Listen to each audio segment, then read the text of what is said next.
Welcome back. I'm Robert Fulgham, and this is At Home with Rob and Tim. And last week, or a few days ago, we did a video talking about what went wrong with the aquaponics system. And the grow bed was overflowing, water was everywhere, we couldn't find out what was wrong, the stem was clear, nothing seemed to be a problem. And then a second one overflowed. Again, stem was clear, nothing blocking. And I started thinking about it, and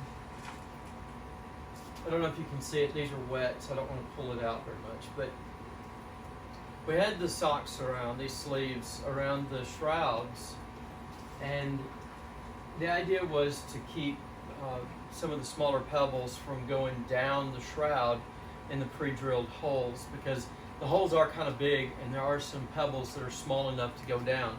That has happened before. It locked up everything, even got into the stem. That was hard to clear out. So we ended up switching over to the sleeve. Problem is, the sleeve was actually what was causing the problem. There was so much debris backing it up that water could barely get through, and then it had nowhere else to go but over the sides.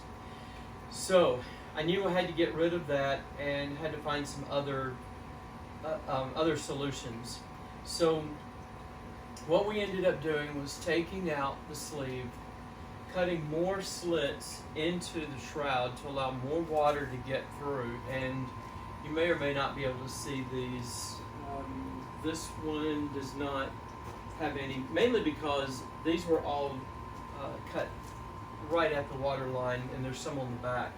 But you might be able to see some here, possibly, Tim, if you can look on the back of that one over there. Oh yeah, well, I think I can get one like way back there. Well, even this one they're showing a little bit too. Okay, so what we ended up doing is cutting more slits into these to allow more water to come through. We also got lava rock because we could never resolve the issue of the pebbles floating. They're not supposed to float after a certain amount of time. Giving it anywhere from 2 days to 2 weeks should be enough. It should take in the water that it needs, float to the bottom, and you're done.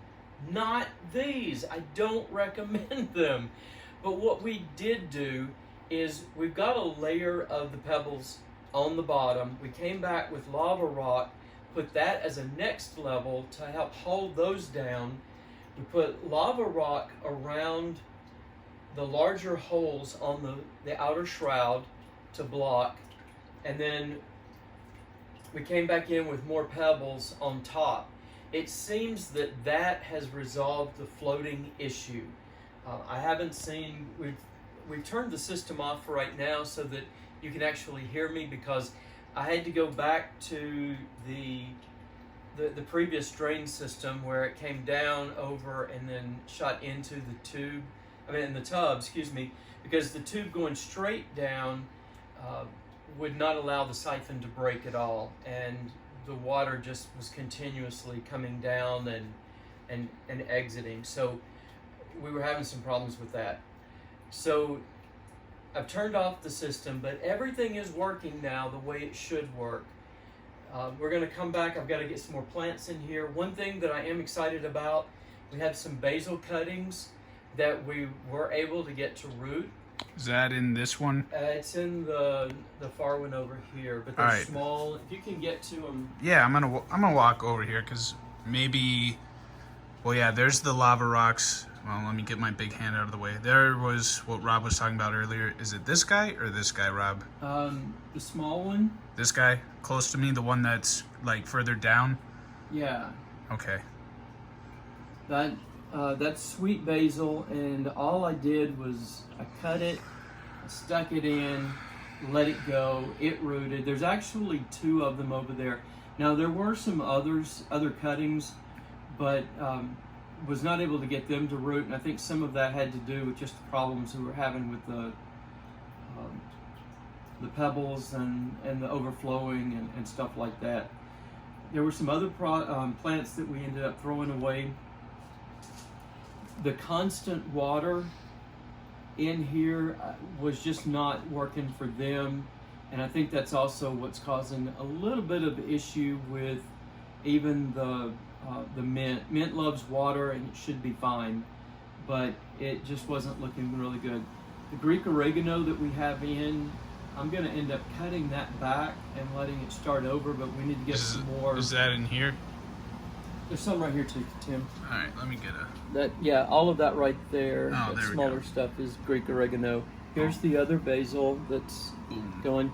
Then we have a small tomato plant. Very nice. Wait, let's see. There we go.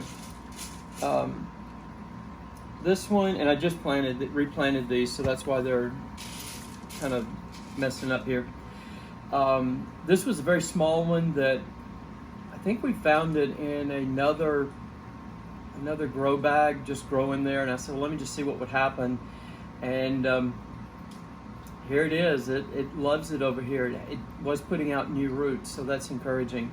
So the important thing about all of this, and I want to go ahead and say that too, is we're working through the issues to find out what works and then work from there. The reason you'll see the sleeves under where the water's coming out, yeah, there you go, Tim, is just to catch some of the solids to help keep this clean. But what we want is to be able to grow food year-round in here with controlled temperatures, controlled weather, that sort of thing, and be able to not just feed ourselves, but also feed our community. And what you're seeing right now, just these 4 grow beds, is a beginning.